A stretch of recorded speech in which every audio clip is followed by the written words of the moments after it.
This is going to be an instructional video how to replace the HVAC filter.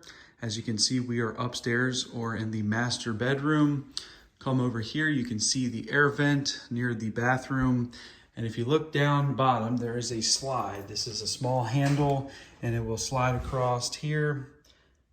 Sometimes it's a little bit tricky because it's been painted over, but you can see just slides open and exposes the unit. So inside here, you will see 4 hand screws. These can be loosened by your hand. If you look up, you can see those. I've got them partially loosened. So there's a total of 4 of them. And you just unscrew each one of these.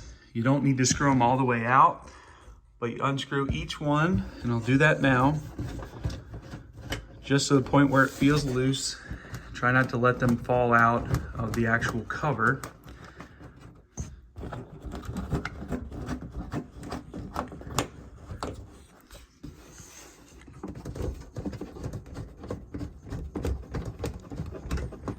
And then all you do is you take the cover and actually slide it down.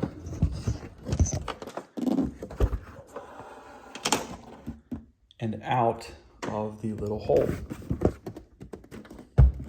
Okay, so you can see there's our cover, there's our filter. I'm going to supply a few of these just so I can get you started, but it is a 16 by 20 by 1, and that is how you buy these filters.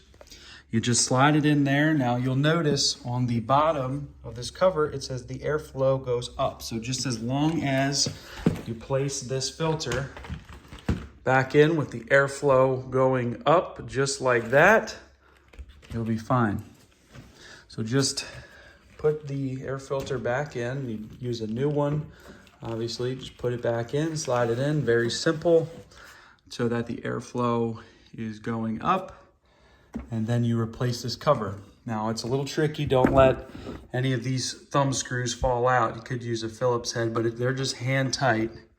So don't let any of these fall out, but then just line up the screw holes there and just thread these back in. Do this every month and nothing will go wrong. This unit is relatively new and everything is functioning correctly.